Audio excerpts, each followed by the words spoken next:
ನೋಡಿ ಹೂವಿಷ್ಕ ಹೇಗೆ ಆಟ ಆಡ್ತಾ ಇದ್ದಾಳೆ ಅಂತ. ಇದು ನಮ್ಮ ಫ್ಯಾಮಿಲಿ ಕಿಡ್ಸ್ ಗ್ಯಾಂಗ್. ಮಕ್ಕಳೆಲ್ಲ ಸಮ್ಮರ್ ಹಾಲಿಡೇಸಿಗೆ ಸೇರ್ಕೊಂಡಿದ್ದಾರೆ. ಸೊ ಅದೇ ಸಮಯಕ್ಕೆ ನಮ್ಮೂರಲ್ಲಿ ಜಾತ್ರೆ ಕೂಡ ಸ್ಟಾರ್ಟ್ ಆಗಿದೆ. ಸೊ ಎರಡೂ ಸೇರಿಸಿ ಎಂಜಾಯ್ ಮಾಡ್ತಾ ಇದ್ದಾರೆ. ಸೊ ಹಾಯ್ ಎಲ್ರಿಗೂ, ಎಲ್ಲರೂ ಹೇಗಿದ್ದೀರಾ, ಚೆನ್ನಾಗಿದ್ದೀರಾ ಅಂತ ಅನ್ಕೋತಾ ಇದ್ದೀನಿ. ಸೊ ಇವತ್ತಿನ ಈ ವ್ಲಾಗಲ್ಲಿ ಏನಪ್ಪ ಇರುತ್ತೆ ಅಂದರೆ, ನಮ್ಮೂರು ಜಾತ್ರೆ ನಡೀತಾ ಇದೆ. ಜಾತ್ರೆ ಸ್ಟಾರ್ಟ್ ಆಗಿ ಆಗಲೇ 3 days ಆಗಿದೆ. ಸೊ ಇವತ್ತಿನ ದಿನ ಅಂದರೆ ಈ ವಿಡಿಯೋ ನಾನು ಏನು ಮಾಡಿದ್ದೀನಿ ಅವತ್ತು ನಮ್ಮ ಮನೆಯದು ಉತ್ಸವ ಮತ್ತು ಊಟ ಇತ್ತು. ಸೊ ಅದಕ್ಕೆ ಲಾಗ್ ಮಾಡೋಣ ಅಂತ ಲಾಗ್ ಮಾಡ್ತಿದ್ದೀನಿ. ಇದು ಅಂದರೆ ತಿಂಡಿ ತಿಂದು ಮಕ್ಕಳೆಲ್ಲ ಆಟ ಆಡೋಕ್ಕೆ ಸ್ಟಾರ್ಟ್ ಮಾಡಿದ್ದಾರೆ, ಹೋಲಿ ಆಡೋಕ್ಕೆ. ಸೊ ಮನೆಯವರೆಲ್ಲ ಬ್ಯುಸಿ ಆಗಿದ್ದಾರೆ, ಮಕ್ಕಳು ಮಾತ್ರ ಚಿಲ್ಲಾಗಿ ಎಂಜಾಯ್ ಮಾಡ್ತಾ ಇದ್ದಾರೆ. ಯಾಕೆಂದರೆ ನಮ್ಮದೇ ಉತ್ಸವ ಮತ್ತು ಊಟ ವ್ಯವಸ್ಥೆ ಇರೋದ್ರಿಂದ ಎಲ್ಲರೂ ತುಂಬಾ ಬ್ಯುಸಿ ಇದ್ದರು ಅವತ್ತಿನ ದಿನ. ನನ್ನ ಮಗಳಿಗೆ ಇದು ಫಸ್ಟ್ ಟೈಮ್ ಈ ರೀತಿ ಅವಳು ಆಟ ಆಡ್ತಾ ಇರೋದು. ಅವ್ರ ಜೊತೆ ಇವಳು ಸೇರ್ಕೊಂಡಿದ್ದಾಳೆ. ನನಗೆ ಸ್ವಲ್ಪ ಭಯ ಆಗಿತ್ತು, ಏನಾದರೂ ಅಂದರೆ ಶೀತ ಆ ರೀತಿ ಏನಾದರೂ ಆಗುತ್ತಾ ಅಂತ. ಬಟ್ ಗಾಡ್ ಗ್ರೇಸ್ ಅವಳಿಗೇನು ಅಂದರೆ ಶೀತ ಆಗಿರಲಿ, ನೆಗಡಿ, ಕೆಮ್ಮು, ಜ್ವರ ಆ ಥರ ಏನೂ ಆಗಲಿಲ್ಲ. ಅಂದರೆ ತುಂಬ ಬಿಸಿಲು ಕೂಡ ಇದೆ ಅಲ್ವಾ. ಸೊ ಬಿಸಿಲಲ್ಲೇ ಜಾಸ್ತಿ ಇನ್ಫೆಕ್ಷನ್ ಆಗೋದು ಮಕ್ಕಳಿಗೆ. ಸೊ ಅದೊಂದು ಟೆನ್ಷನ್ ಇದ್ದೇ ಇರುತ್ತೆ. ಸೊ ನೋಡಿ ಮಕ್ಕಳೆಲ್ಲ ಯಾವ ರೀತಿ ಎಂಜಾಯ್ ಮಾಡ್ತಾ ಇದ್ದಾರೆ ಅಂತ. ನನ್ನ ಮಗಳು ಅವಳ ಪಾಡಿಗೆ ಅವಳು ಬಂದು ಅಂದರೆ ಹೂವಿಷ್ಕ ಅವಳ ಪಾಡಿಗೆ ಅವಳು ಬಂದು ನೀರು ಎರಿಸ್ತಾ ಇದ್ಲು. ಹೂವಿಷ್ಕ ಹೂವಿಷ್ಕ ಅಂತ ಎಲ್ಲರೂ ಕರೆದ್ರು ಅವಳಿಗೆ ಕೇಳಿಸ್ತಾ ಇರಲಿಲ್ಲ. ಅವಳದೇ ಲೋಕದಲ್ಲಿದ್ಲು ಅವಳು. ಮತ್ತು ಹೂವಿಷ್ಕ ಇವಾಗಂತೂ ತುಂಬಾ ಅಂದರೆ ಜಾಸ್ತಿ ತರಲೆ ಆಗಿದ್ದಾಳೆ ಮತ್ತು ತುಂಬಾ ಆ್ಯಕ್ಟಿವ್ ಇದ್ದಾಳೆ ಅವಳು. ನೋಡಿ ಬೆಳಗ್ಗೆ ಚಪಾತಿ ಮಾಡಿದ್ವಿ. ಸೊ ಅದನ್ನೇ ಮಧ್ಯಾಹ್ನಕ್ಕೆ ಪೂರಿ ಮಾಡ್ತಾಯಿದ್ದೀವಿ. ಸೊ ಊಟ ಎಲ್ಲ ಮಾಡಿಕೊಂಡು ದೇವಸ್ಥಾನ ಹತ್ರ ಹೋಗೋಣ ಅಂತ, ಅಂದರೆ ಆಲ್ರೆಡಿ ಎಲ್ಲರೂ ಹೋಗಿದ್ರು. ಸೊ ಮಕ್ಕಳನ್ನೆಲ್ಲ ಓಡಿಸ್ಕೊಂಡು ಓಡಬೇಕಲ್ವ, ಅವ್ರಿಗೂ ಊಟ ಮಾಡಿಸಿ ಎಲ್ಲ. ಸೊ ಅದಕ್ಕೆ ನಾವು ಸ್ವಲ್ಪ ಲೇಟಾಗಿ ಹೋಗ್ತಾ ಇದ್ದೀವಿ. ಸೊ ಪೂರಿ ಮಾಡಿಕೊಂಡು ನಾವೆಲ್ಲ ಪೂರಿ ತಿಂದು ಎಲ್ಲ ರೆಡಿಯಾಗಿ ಅಮ್ಮ ಪೂಜೆಗೆ ರೆಡಿ ಮಾಡ್ಕೊತಾಯಿದ್ರು. ಅಂದರೆ ಪಾರ್ವತಮ್ಮನವರಿಗೆ ಅರ್ಶಿನ ಪೂಜೆ ಅಂತ ಮಾಡ್ತೀವಿ, ಅದಕ್ಕೆ ಎಲ್ಲ ರೆಡಿ ಮಾಡ್ಕೊತಾಯಿದ್ರು. ಸೊ ತೆಂಗಿನಕಾಯಿ, ಹೂಬತ್ತಿ, ಸೀರೆ 2 ಮತ್ತು ಶಲ್ಯ, ಊದ್ಗಡ್ಡಿ, ಕರ್ಪೂರ, ವೀಳ್ಯದೆಲೆ, ಅಡಿಕೆ ಮತ್ತು ಕಡಲೆ, ಬೆಲ್ಲ ಮತ್ತು 2 ದೇವರಿಗೆ ಮಡ್ಲಕ್ಕಿ. 2 ದೇವರು ಯಾವುದು ಅಂತ ನೀವು ಕೇಳ್ಬೋದು. ಅಂದರೆ ಇದು ಜಾತ್ರಾ ಮಹೋತ್ಸವ ಶ್ರೀ ಮಲ್ಲೇಶ್ವರ ಸ್ವಾಮಿ ಹಾಗೂ ಪಾರ್ವತಾ ದೇವಿಯವ್ರದ್ದು. ಸೊ ನೋಡಿ ಈ ರೀತಿ 3 ಬಾಯ್ಲರ್ ಇದೆ. 3 ಬಾಯ್ಲರಲ್ಲೂ ಅನ್ನ ಮತ್ತೆ ಮತ್ತೆ ರಿಪೀಟಾಗಿ ಮಾಡ್ಕೊತಾ ಇದ್ದಾರೆ. ಸೊ ಇಲ್ಲೆಲ್ಲ ಸಾಂಬಾರಿಗೆ ಖಾರ ರುಬ್ಕೋತಾ ಇದ್ದಾರೆ. ಸೊ ಇಲ್ಲಿ ಆಚೆಗಡೆ ಹುಳ್ಳಿಕಾಳು ಬೇಯಿಸ್ಕೊತಾ ಇದ್ದಾರೆ, ಅಂದರೆ ಮೊಳಕೆ ಹುಳ್ಳಿಕಾಳು. ಸೊ ನೋಡಿ ಈ ರೀತಿ ಅಕ್ಕಿ ಹಾಕಿ ನೀರು ಹಾಕಿ ಸ್ವಲ್ಪ ತಿರುಗ್ಬಿಟ್ಟು ಈ ರೀತಿ ಕ್ಲೋಸ್ ಮಾಡಿಡ್ತಾರೆ, ಅನ್ನ ಆಗುತ್ತೆ. ಸೊ ಊರವರೆಲ್ಲರೂ ಅಷ್ಟೇ ಬಂದು ಹೆಲ್ಪ್ ಮಾಡ್ತಾರೆ. ಅಂದರೆ 9 days ಅಷ್ಟೇ, 9 days ಸಂಜೆ ಹೊತ್ತು ಪ್ರತಿದಿನವೂ ಊಟ ಇರುತ್ತೆ. ಸೊ ನೋಡಿ ಸೌತೆಕಾಯಿ ಕಟ್ ಮಾಡ್ತಾ ಇರ್ಬೋದು, ಕೋಸಂಬರಿಗೆ, ಪಾಯಸಕ್ಕೆ ಬೆಲ್ಲ. ಸೊ ಎಲ್ಲರೂ ಸೇರಿಕೊಂಡು ಊರವರೆಲ್ಲ ಸೇರಿಕೊಂಡು ಮಾಡ್ತಾರೆ. ಸೊ 9 days ಏನಪ್ಪ ಜಾತ್ರೆ ಇರುತ್ತೆ ಅಂತ ನೀವೆಲ್ಲ ಕೇಳ್ಬೋದು. 9 days ಕೂಡ ತುಂಬಾ ಚೆನ್ನಾಗಿರುತ್ತೆ. ಸೊ ನಮ್ಮ ಮನೆ ಮಕ್ಕಳು ಕೆಲಸನೂ ಮಾಡ್ತಾಯಿದ್ರು, ಸ್ವಲ್ಪ ಆಟನೂ ಆಡ್ತಾಯಿದ್ರು. ಇಲ್ಲಿ ಫುಲ್ ಫ್ಯಾಮಿಲಿ ಇದೆ ನಮ್ಮ ಮನೆಯದು.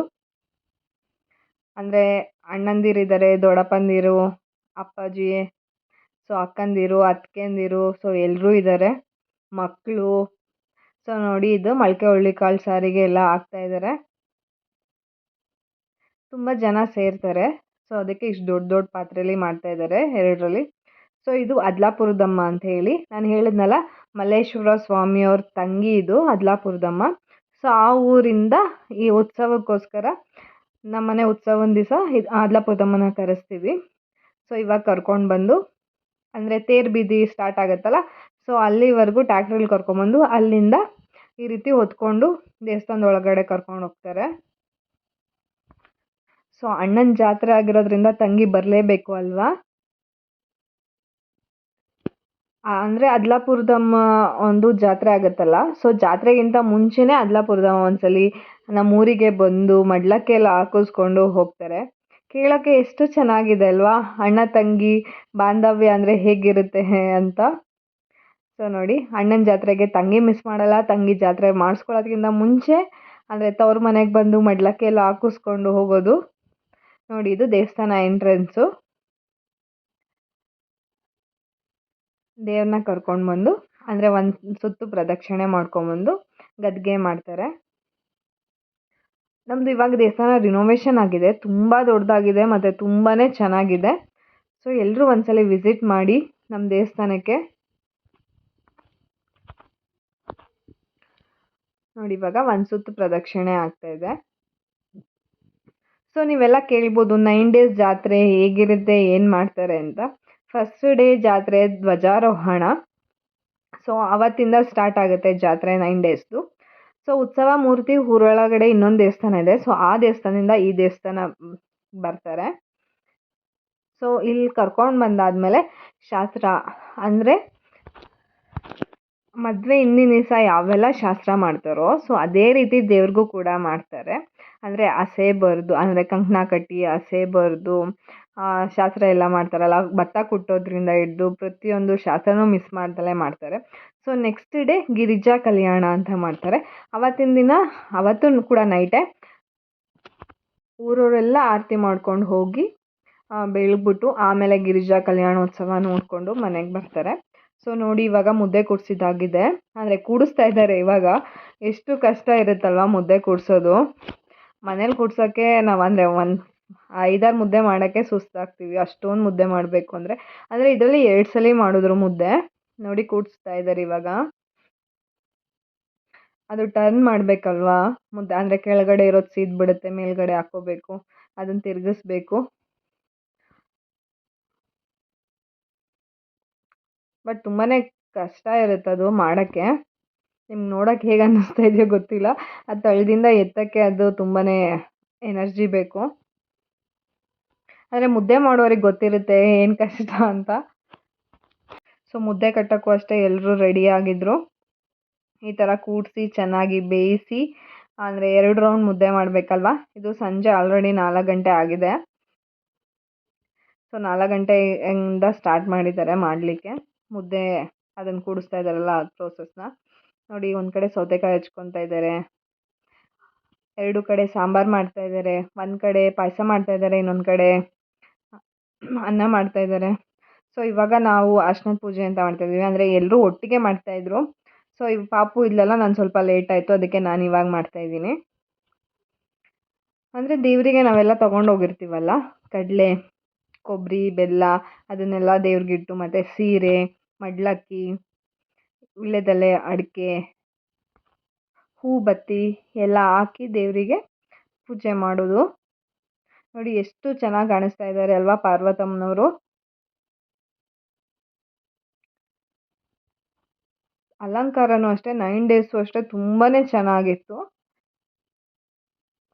ಮತ್ತು ತುಂಬಾ ಡಿಫ್ರೆಂಟ್ ಆಗಿತ್ತು ಈ ಸಲ. ಅಂದರೆ ಆ ಗೋರಿ ಕುಣಿತ ಅಂತ ಎಲ್ಲ ಕರೆಸಿದ್ರು. ನಾರ್ಮಲಾಗಿ ಲಿಂಗದ ಬೀರು, ಭದ್ರಕಾಳಿ ಆ ಥರ ಇರುತ್ತಲ್ಲ. ಸೊ ಈ ಸಲ ಡಿಫ್ರೆಂಟಾಗಿ ಆ ಗೋರಿ ಕುಣಿತ ಅಂತ ಇತ್ತು. ಅದಂತೂ ತುಂಬ ಎಂಜಾಯ್ ಮಾಡಿದ್ರು ಎಲ್ಲರೂ ಮಕ್ಕಳು. ನೋಡಿ ಈಗ ಸೊ ನಾನು, ಅತ್ತಿಗೆ, ಅಕ್ಕ, ಅಮ್ಮ, ನಮ್ಮ ಅಜ್ಜಿ ಬಂದಿದ್ದರು. ತುಂಬ ಖುಷಿ ಆಯಿತು ನಮಗಂತೂ. ನಮ್ಮ ಅಜ್ಜಿ ಮತ್ತು ನಮ್ಮ ಅಕ್ಕ ಬಂದಿದ್ದು, ಜಾತ್ರೆಗೆ ಬಂದಿದ್ದರು ಅವರು. ಅಂದರೆ ಅವರು ಅಮ್ಮನ ಅತ್ತೆ. ಸೊ ಪೂಜೆ ಎಲ್ಲ ಮಾಡಿ ನನ್ನ ಮಗಳು ನನ್ನ ಪಕ್ಕನೇ ನಿಂತಿದ್ಲು, ಹಠ ಮಾಡ್ತಾಯಿದ್ಲು ಸ್ವಲ್ಪ. ಸೊ ಈ ಸಲ ಜಾತ್ರೆಗೆ ತುಂಬ ಜನನೇ ಬಂದಿದ್ದರು. ಆಮೇಲೆ ನಾವೇ ಮಕ್ಕಳು ತುಂಬ ಜನ ಆಗೋಗ್ಬಿಟ್ಟಿರ್ತೀವಿ. ಅಕ್ಕಂದಿರು, ಅಣ್ಣಂದಿರು, ಅವ್ರ ಮಕ್ಕಳು, ಮತ್ತು ಅಪ್ಪಾಜಿ ತಂಗಿ ಮಕ್ಕಳು, ಮೊಮ್ಮಕ್ಕಳು. ಸೊ ನೋಡಿ, ಅತ್ತಿಗೆ, ಅಣ್ಣನ ಮಗ, ನನ್ನ ಮಗಳು, ಅಕ್ಕ ಎಲ್ಲರೂ ಸೇರ್ಕೊಂಡು ಪೂಜೆ ಮಾಡ್ತಾಯಿದ್ವಿ. ಸೊ ಒಬ್ಬರಾದ್ಮೇಲೆ ಒಬ್ಬರು ಪೂಜೆ ಮಾಡ್ತಾಯಿದ್ವಿ. ಚಿಕ್ಕ ಪಾಪುನೂ ಕರ್ಕೊಂಡು ಹೋಗಿದ್ದೆ. ಸಂಜೆ ಇತ್ತಲ್ಲ, ಸೊ ಅದಕ್ಕೆ ಟೋಪಿ ಹಾಕಿದ್ದೆ. ಸ್ವಲ್ಪ ಗಾಳಿ ಬೀಸ್ತಿತ್ತು, ಮಳೆ ಬರೋ ಥರ ಆಗಿತ್ತು. ಬಟ್ ಮಳೆ ಬರಲಿಲ್ಲ. ಮಳೆ ಬಂದಿದ್ರೆ ಉತ್ಸವ ಫುಲ್ ಹಾಳಾಗೋಗ್ತಿತ್ತು. ಅಂದರೆ ಊಟ ಉತ್ಸವ ಎಲ್ಲ ರೆಡಿ ಇತ್ತಲ್ಲ. ನೋಡಿ, ಪೂಜೆ ಎಲ್ಲ ಮಾಡಿ ಎಲ್ಲರೂ ಮಂಗಳಾರತಿ ಮಾಡ್ತಾಯಿದ್ದೀವಿ. ಸೊ ನಿಮಗೆಲ್ಲ ಹೇಗೆ ಅನಿಸುತ್ತೆ? ಜಾತ್ರೆ ಅಂದರೆ ಖುಷಿ ಆಗುತ್ತಾ? ಅಂದರೆ ಪಾಸಿಟಿವ್ ವೈಬ್ಸ್ ಅಲ್ವಾ? ಪಾರ್ವತ ದೇವಿಯವರು ಅಂದರೆ ದೇವಿ ಅಂದ್ರೇ ಶಕ್ತಿ ಅಲ್ವಾ? ತುಂಬ ಪಾಸಿಟಿವಿಟಿ ಇರುತ್ತೆ, ಪಾಸಿಟಿವ್ ವೈಬ್ಸ್ ಇರುತ್ತೆ. ಮಲ್ಲೇಶ್ವರ ಸ್ವಾಮಿಯವ್ರನ್ನೂ ಅಷ್ಟೇ ತೋರಿಸ್ತೀನಿ ನೆಕ್ಸ್ಟು. ಸೊ ಈ ರೀತಿ ಎಲ್ಲ ಮಂಗಳಾರತಿ ಮಾಡಿ ನಾವು ಪೂಜೆ ಮಾಡಿ ಮತ್ತು ಮಲ್ಲೇಶ್ವರ ಸ್ವಾಮಿಗೂ ಅಷ್ಟೇ ಪೂಜೆ ಕೊಟ್ವಿ.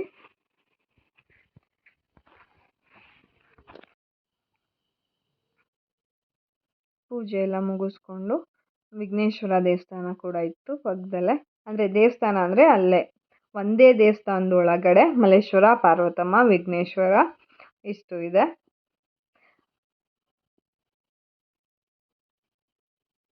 ನೋಡಿದ್ದು ಮಲ್ಲೇಶ್ವರ ಸ್ವಾಮಿ ಎಷ್ಟು ಚೆನ್ನಾಗಿ ಮಾಡಿದ್ದಾರೆ ಅಲ್ವಾ ಅಲಂಕಾರ, ಹೂವಿನ ಅಲಂಕಾರ.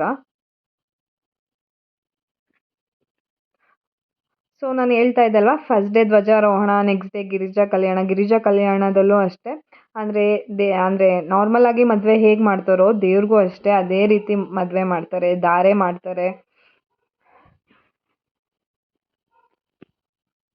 ಸೊ ನೆಕ್ಸ್ಟ್ ಡೇ ಬ್ರಹ್ಮ ರಥೋತ್ಸವ ಅಂತ ಇತ್ತು, ಅಂದರೆ ತೇರು ಒಂದೇ ಅಂದರೆ ಬೆಳಗ್ಗೆ ಇರೋದು ಜಾತ್ರೆ ನಮ್ಮೂರಲ್ಲಿ ಹೇಳ್ಬೇಕಂದ್ರೆ. ಇನ್ನೆಲ್ಲ ಮಿಕ್ಕಿದ ದಿವಸ ಎಲ್ಲದೂ ನೈಟ್ ಟೈಮೇ ಜಾತ್ರೆ. ಸೊ ತೇರು ಒಂದೇ ಮಧ್ಯಾಹ್ನ. ಸೊ ಎಲ್ಲ ಪೂಜೆ ಆಗಿ ಕುಂಕುಮ ಕೊಡ್ತಾಯಿದ್ವಿ. ಮತ್ತು ನೆಕ್ಸ್ಟ್ ಅಂದರೆ ತೇರಿನ ದಿನವೇ ಸಂಜೆ ಮತ್ತೆ ತೇರು ಮುಂದೆ ಎಳ್ದಿರ್ತಾರಲ್ಲ ಅದನ್ನು ಹಿಂದೆ ಎಳೆದು ಸಂಜೆ ಕೂಡ ಊಟ ಇರುತ್ತೆ. ಸೊ ತೇರೆಲ್ಲ ಆಗಿದ ನೆಕ್ಸ್ಟ್ ಡೇ ನಮ್ಮ ಮನೆದಿರುತ್ತೆ. ಅಂದರೆ ಮಲ್ಲೇಶ್ವರ, ಪಾರ್ವತಮ್ಮ ಹಾಗೂ ಅದ್ಲಾಪುರದಮ್ಮವ್ರದ್ದು ಅಡ್ಪಲ್ಲಕ್ಕಿ ಉತ್ಸವ ಮತ್ತು ಊಟ ಇರುತ್ತೆ. ಸೊ ನೆಕ್ಸ್ಟ್ ಡೇ ಉಪ್ಪರಿಗೆ ವಾಹನ ಅಂತ ಇರುತ್ತೆ. ಅದು ಬೆಳಗಿನ ಜಾವ ತೇರು ಎಳಿತಾರೆ, ಅಂದರೆ 7 ಸ್ಟೆಪ್ಸ್ದು. ಅದು ತುಂಬಾ ಚೆನ್ನಾಗಿದೆ. ಅದು ಅಂದರೆ ಫುಲ್ ಹೊಸ್ದಾಗಿ ಮಾಡಿದ್ದಾರೆ, ಫುಲ್ ಟೀ ಕುಡ್ಡಲ್ಲೇ ಮಾಡಿದ್ದಾರೆ. ನೋಡಿ ಇವಾಗ ಎಲ್ಲ ಮುದ್ದೆ ಕಟ್ತಾ ಇದ್ದಾರೆ. ನನ್ನ ಸಿಸ್ಟರ್ಸು, ದೊಡ್ಡಮ್ಮ, ಅತ್ತಿಗೆ, ಅವ್ರ ಮಮ್ಮಿ ಮತ್ತು ಇವ್ರು ಭಾರತಕ್ಕ ಅಂತ ಹೇಳಿ. ಸೊ ನೋಡಿ ಸಿಸ್ಟರ್ಸು, ಇಬ್ಬರು ಅತ್ತಿಗೆ ಮತ್ತು ಎಲ್ಲರೂ ಹೆಲ್ಪ್ ಮಾಡ್ತಾರೆ, ಊರಿನವರು ಅಷ್ಟೇ. ಅವ್ರು ನಮ್ಮ ಅಣ್ಣ.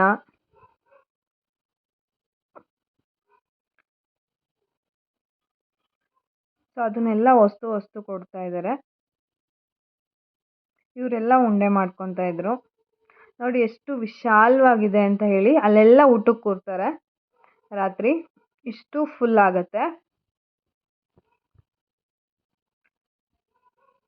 ಅಷ್ಟು ಫುಲ್ ಅಂದರೆ 3 ಟೈಮ್ಸ್ ಆ ಥರ ಫುಲ್ ಆಗುತ್ತೆ.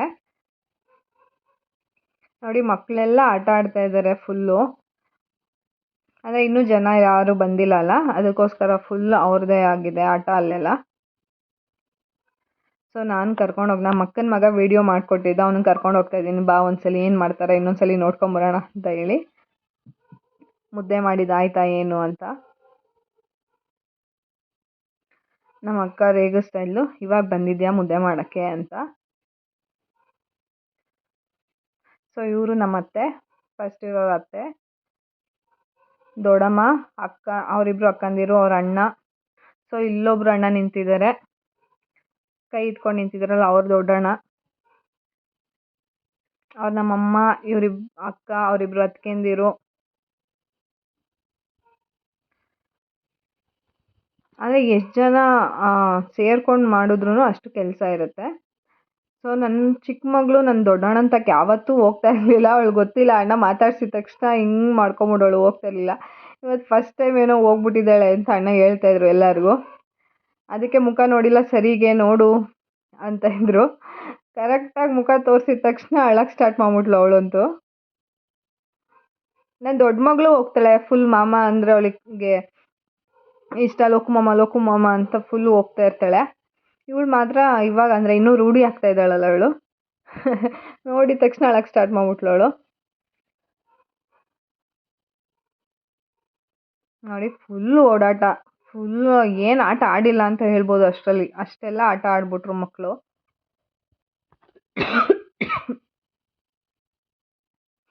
ಇಲ್ಲಿ ಇವನು ಅಣ್ಣನ ಮಗ ಒಂದು ಹೇರ್ಸ್ ತುಂಬಾ ಬಿಟ್ಟಿದ್ದ, ಅದಕ್ಕೆ ನಾವೆಲ್ಲ ಹೇಳ್ತಾ ಇದ್ವಿ ಅವನಿಗೆ ಕಟ್ ಮಾಡಿಸು ಅಂತ. ಅಕ್ಕನ ಮಗ, ನನ್ನ ಮಗಳು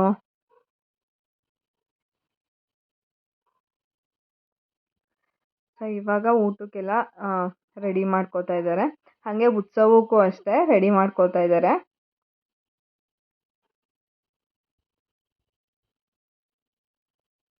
ಬಟ್ ಮಕ್ಕಳು ಈ ಥರ ಜಾಗ ಸಿಕ್ಬಿಟ್ಟು ಅವ್ರಿಗೆ ಆಡಕ್ಕೆ ಸಿಕ್ಬಿಟ್ರೆ ಎಷ್ಟು ಖುಷಿ ಪಡ್ತಾರಲ್ವಾ. ನಮಗೂ ಅಷ್ಟೇ ಎಲ್ಲರ ಜೊತೆ ಇರೋದು ಅಂದರೆ ತುಂಬಾ ಖುಷಿ ಆಗುತ್ತೆ. ನೋಡಿ ಇವಾಗ ಲೈಟ್ಸ್ ಆನ್ ಆಗಿದೆ, ಹೇಗೆ ಕಾಣಿಸ್ತಾ ಇದೆ ಅಂತ.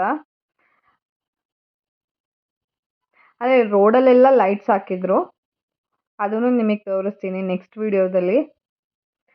ನೋಡಿ ಸ್ವಲ್ಪ ಸೋನೆ ಬಂತು ಅಂತ ಹೇಳಿ ಎಲ್ಲರೂ ಇಲ್ಲಿ ಬಂದರು. ಅಲ್ಲೆಲ್ಲ ಕೂತ್ಕೊಂಡು ಮಾತಾಡ್ತಿದ್ದವರು ಇವ್ರು ನಮ್ಮ ಅತ್ತೆ, ಅಂದರೆ ಅಪ್ಪಾಜಿ ತಂಗಿಯವರು, ಬ್ಯಾಗ್ ಹಾಕ್ಕೊಂಡಿದ್ದಾರಲ್ಲ ಅವರು. ಉತ್ಸವಕ್ಕೆ ಇವಾಗೆಲ್ಲ ರೆಡಿ ಮಾಡ್ಕೊತಾ ಇದ್ದಾರೆ. ಅಂದರೆ ಅರೆ ಬಡಿಯೋದು ಅಂತ ಹೇಳ್ತಾರೆ, ಹೆಣ್ಣು ದೇವರಿಗೆ ಅರೆ ಬಡಿತಾರೆ. ಸೊ ಯಾರೆಲ್ಲ ನನ್ನ ಚಾನಲ್ನ ಸಬ್ಸ್ಕ್ರೈಬ್ ಮಾಡ್ದಲೇ ನೋಡ್ತಾ ಇದ್ದೀರಾ, ದಯವಿಟ್ಟು ಸಬ್ಸ್ಕ್ರೈಬ್ ಮಾಡ್ಕೊಂಡು ನೋಡಿ, ಲೈಕ್ ಮಾಡಿ, ಶೇರ್ ಮಾಡಿ, ಕಮೆಂಟ್ ಮಾಡಿ ಹೇಗಿತ್ತು ಅಂತ. So thank you for watching. ಯಾರೆಲ್ಲ ಅಂದರೆ ಅರೆ ಬಡಿಯೋದು ಸೌಂಡ್ ಕೇಳಿಲ್ಲ, ಸೊ ಅದನ್ನು ನಾನು ಹಾಗೆ ಹಾಕ್ತಾ ಇದ್ದೀನಿ, ಮ್ಯೂಸಿಕ್ ಲೈವ್ ಮ್ಯೂಸಿಕ್ ಇರಲಿ ಅಂತ ಹೇಳಿ. Thanks for watching. ಧನ್ಯವಾದ. Have a good day. Take care. Bye.